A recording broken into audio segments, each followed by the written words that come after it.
નેક ટેક અને ધર્મની જ રે અને વળી પાણે પાણે વાત, એ તો સંતને શુરાના બેસણા અમ ધરતીની અમીરાત. આ ધરતી કે જેને રત્નોની ખાણ કહેવાય, આમ તો એવું પણ કહેવાય કે આના પાણે પાણે ઇતિહાસ છુપાઈને પડેલો છે. આવી જ આપણી આ ધરાની એક મોંઘેરી વાત આજે આપણે સાંભળવાના છીએ અને વાતને શબ્દરૂપ રાઘવજી માધડે આપેલ છે. રાજવી કવિ કલાપી પુત્રી રમણીક કુંવરબાને કાળ ગ્રસી જાય છે. એ સદાયને માટે સર લાખાજી રાજનો સંગાત છોડીને પરભવના પંથે હાલી નીકળે છે. એક બાજુ પ્રિયતમા સંપત્તિનો વિયોગ સહ્યો જાતો નથી ને બીજી બાજુ જૂના રાણાજી સાથેનો અણબનાવ સહરાના રણની જેમ મનમાં ને મનમાં વિસ્તરતો જાય છે. લાખાજી રાજના યુવાન દેહમાં જેટલો વિરહ વસમો થઈ પડ્યો છે, એટલું જ એનું પૌરુષત્વ એમના તનને ડંખી રહ્યું છે. તેનું પીડન બળુકા દેહ માથે અત્યાચાર આચરી રહ્યું છે, છતાંય અચળતાની પાળ અકબંધ રહે છે. મર્યાદાના ખડક અણતૂટ્યા રહે છે, પણ ક્યારેક ક્યારેક એનો પ્રતિઘાત વાણી સ્વરૂપે પ્રગટીને લીલાછમ રાજમાં કેટલાયના હૈયાને દજાડી જાય છે. નોકર ચાકરને આડા અવળું તીખું તમતમતું બોલી જવાય છે ને રાજ આખું અણદીઠ ઘાવ તળે હિજરાવા લાગે છે. એ જ દિલમાં પાછા પસ્તાવાના ઝરણા ખળખળવા લાગે છે. સ્નેહ ભાવ ટળવળવા લાગે, લાગણીનું સંપાદન કરવા મન જાવા મારવા લાગે, પણ મન તૂટ્યું કવેણ એને નહીં સાંધો નહીં રેણ. રાજકોટના દિવાન રાવ કોટક આ વાતને બરાબર સમજી ગયા. એમણે વાતને વેતી મૂકવાનો લાગ જોઈને કીધું, બાપુ, મારી વાત માનો તો બીજા લગ્ન કરી લ્યો.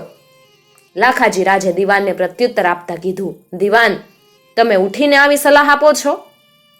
ઘડીભર તો દિવાનને થયું કે પોતાનાથી કંઈક અજુગતું તો બોલાઈ નથી ગયું ને, પણ વાત તદ્દન વાજબી હતી. બાપુ, હું સમજી વિચારીને જ બોલ્યો છું, દિવાને જવાબ આપ્યો. પણ દિવાનજી, આ નાનકડું રજવાડું કેટલાકને પાલવશે? 3 કુંવર તો એકાદ રખાતને. હૃદય માથે પથ્થર મૂકીને દિવાન બોલી ગયા. દિવાન! લાખાજી રાજનો ચહેરો ગુસ્સાથી તમતમવા લાગ્યો. તમે મોં સંભાળીને બોલો. બાપુ, પુરુષત્વનો ઉદ્વેગ ભલભલા ઋષિઓને પણ ડંખી ગયો છે. એના પરિણામ સારા નથી હોતા. દિવાનની વાતે લાખાજી રાજને વિચારતા કરી મૂક્યા. વાત ખોટી નહોતી, તનની પીડા મનને વિચલિત કરી રહી હતી. દિવાન, લાખાજી રાજ બોલ્યા, હું એક રાજવી છું. હું કંઈ પણ ખોટું પગલું ભરું તો પ્રજાજનો મારા માટે શું વિચારે? તો પછી કોઈ અજાણ્યા સ્થળે? ના, લાખાજી રાજ મતકમતાથી બોલ્યા. એમ કરવું હોય તો પહેલા મારે રાજાપણું ત્યાગવું પડે. કેમ? દિવાને પૂછ્યું. જેનો રાજવી લંપટ હોય એની પ્રજા પાસેથી કઈ અપેક્ષા રાખી શકાય? દિવાન સમગ્ર વાતનો વીંટો વાળી લીધો. તેમના મનમાં લાખાજી રાજના વેણ ખીલાની માફક ખૂપી ગયા કે જેનો રાજવી લંપટ હોય. લાખાજી રાજ પોતાની પ્રજા અને રાજ ખાતર પોતાના દેહનું દમન કરતા રહ્યા ને હળવે હળવે એનું મન ધર્મ તરફ વળવા લાગ્યું. એક વખત એવો આવીને ઉભો રહ્યો કે લાખાજી રાજ રાજપાટ સઘળું છોડીને ધર્મના સહારે હાલી નીકળ્યા. આવો પ્રજા વાત્સલ્ય અને સ્નેહાળ રાજવી સઘળું છોડીને ધર્મના રંગે રંગાય તો તેની કાયાનું કલ્યાણ અચૂક થાય, પણ આ રાજની પ્રજાનું શું? તેને આવો રાજવી ફરી ક્યાંથી મળે? દિવાન રાવ કોટક લાખાજી રાજના મારા ગાડે સૂઈ ગયા. બાપુ, મને એક વખત કયો, રાજવીનો સાચો ધર્મ કયો? વૈરાગના પંથે પડેલા લાખાજી રાજના પગ થંભી ગયા. લાખાજી રાજે ફરી રાજની ધુરા સંભાળી લીધી. લગ્ન માટે સંમત થયા અને લગ્ન ભાવનગર થયા. એક વખત આ પ્રજાવત્સલ રાજવી રાજકોટની જ બાવાજી રાજ કન્યા શાળાની મુલાકાતે આવ્યા. શાળાના દરવાજે પાટિયું લગાવેલું હતું અને પાટિયામાં લખ્યું હતું કે રજા સિવાય પુરુષોએ મેળા ઉપર જવું નહીં. આ પાટિયું રાજવીની નજરે ચડ્યું નહીં. સાથેના માણસોને ખ્યાલ હશે, પણ સૌને મનમાં હશે કે આ પાટિયું તો સામાન્ય પ્રજાજનો માટે હોય, રાજવી માટે થોડું હોય. અને પોતાના તાબાની શાળા હતી આ તો.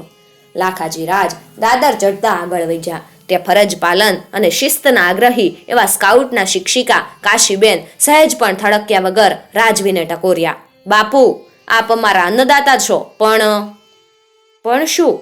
પણ આ બોર્ડ વાંચો. તરત જ બોર્ડ વંચાયું. રજા સિવાય પુરુષોએ મેળા ઉપર જવું નહીં. છતાંય આપ હેડ મિસ્ટ્રેસની મંજૂરી મેળવો અને પછી જ ઉપર જઈ શકો છો. માયરા, આ બાઈનું મોં ઢોકળું આવ્યું લાગેસ, નહીતર કાંઈ રાજવીને આમ કેવા તૈયાર થાય? શાળાના ઉપરના ભાગે હેડ મિસ્ટ્રેસ પાર્વતીબા બાળાઓને રાસ ગરબાની પ્રેક્ટિસ કરાવતા હતા. એ સમાચાર સાંભળતા જ તરત જ નીચે આવ્યા. બા અદબ રાજવીને ઉપર ભાગે લઈ ગયા અને ત્યાં બાળાઓની રાસ ગરબાની રમઝટમાં નવાજ્યા. સર લાખાજી રાજ કન્યાશાળામાંથી વિદાય થયા, પણ જ્યારે રાજવીને ઉપર જતા અટકાવનાર શિક્ષિકા કાશીબેનને રાજનું તેડું આવ્યું ત્યારે કેટલાયના જીવ પડીકે બંધાઈ ગયા. નક્કી હવે નો થાવાની થાહે, પણ તમામની ધારણાઓ પોકટ સાબિત થઈ.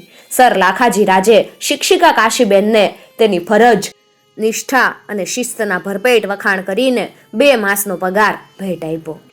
આવા હતા આપણા રજવાડાના રાજવીઓ. લેખક શ્રી નોંધ કરે કે સર લાખાજી રાજના લગ્ન કવિ કલાપી, કે જેને આપણે સુરસિંહજી તખ્તસિંહજી ગોહિલના નામે ઓળખીએ છીએ, એમના રોહાવાળા રાણીના પુત્રી રમણીક કુંવરબા સાથે થયેલા. એમના 2 ફેરા લાઠીમાં ફરેલા અને પોખાયા હતા લબ્ધ પ્રતિષ્ઠિત ઝવેરી રામજી ભગવાનને ત્યાં.